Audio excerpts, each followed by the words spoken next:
ආයුබෝවන් ඔයාලා සියලු දෙනාටම අදත් මම ඔයාලට රසවත් රෙසිපියක් අරගෙන ආවා. ඔයාලට පේනවනේ මේ ලස්සන අලුත් බිම්මල් අපේ වත්තේ තිබිලා මේ දැන් අරගෙන ආවේ. මේවට කියන්නේ ඉඳලෝලු බිම්මල් කියලා. අද අපි මස් වගේ රසට ඉඳලෝලු බිම්මල් කරියක් හදමු. මේ බිම්මල් කරිය උණු උණුවෙන් පොල් රොටි එක්ක හරිම රසයි. එහෙනම් අපි ඉක්මනට වීඩියෝ එකට යමු.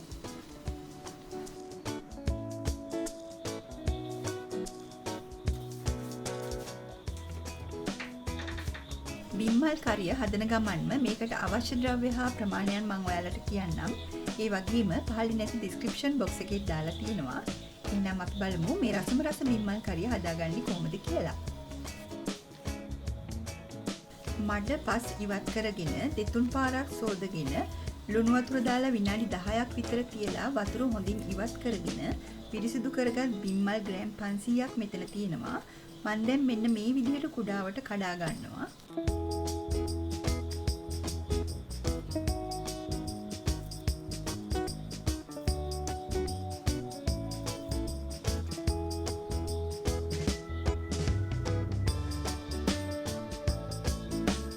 ඇකිලියක් ලිපේ තියාගෙන ඒකට පොල් තෙල් මේස හැඳි දෙකක් දාගන්නවා.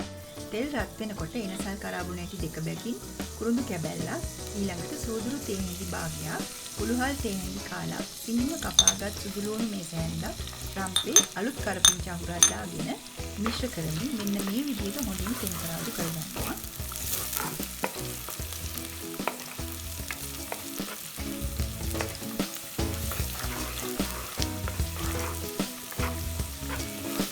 මේ ටික විනාඩියක් විතර හොඳින් ටෙම්පරාදු වෙනකොට කීයට කපාගත් ලුණු ගෙඩියක් එකතු කරගෙන හොඳින් මිශ්‍ර කරගන්න ඕනේ.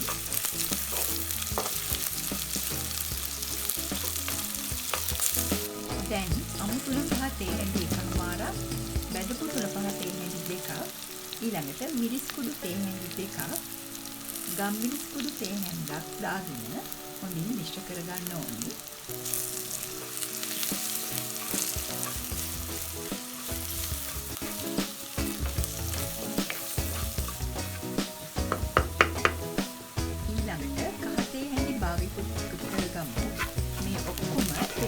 හොඳින් ටෙම්පරාදු කරගන්න ඕනේ.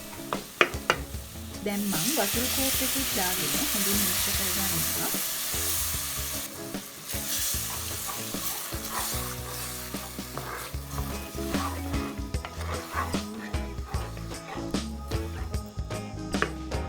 ඊළඟට කපාගත්ත අමු මිරිස් කරල් දෙකකුත් එකතු කරගෙන රස අනුව ලුණු තේ හැඳි භාගයකුත් දාගන්නවා.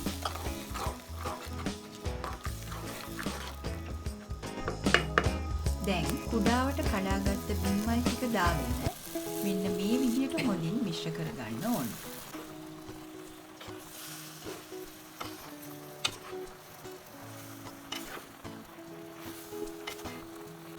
මේ බිම්මල් වලට වතුර උරාගෙන තියෙන නිසා කරිය හදාගන්න වැඩිපුර වතුර දාන්න අවශ්‍ය වෙන්නේ නැහැ. දැන් පියන වහලා විනාඩි 10ක් මද ගින්දරේ උයා ගන්න ඕනේ. විනාඩි 10කට පස්සේ තමයි මේ බලන්නේ. බලන්න බිම්මල් වල තිබුණ වතුර එකතු වෙලා ග්‍රේවි එක ටිකක් වැඩිපුර හැදිලා තියෙන හැටි. ඊළඟට මම මේකට සිම්බලයිට තෙමෙලි දෙකකුත් දාගෙන මිශ්‍ර කරගන්නවා.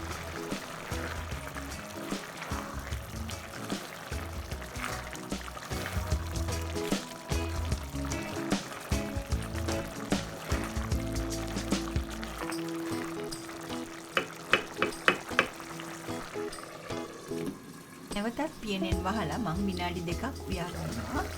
ඊළඟට කපාගත්ත තක්කාලි ගෙඩි දෙක එකතු කරගන්නවා.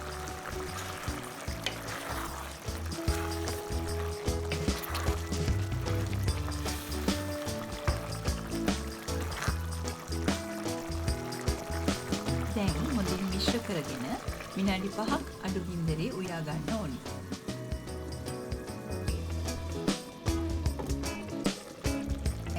හදපු බිම්මල් කරිය සූදානම්.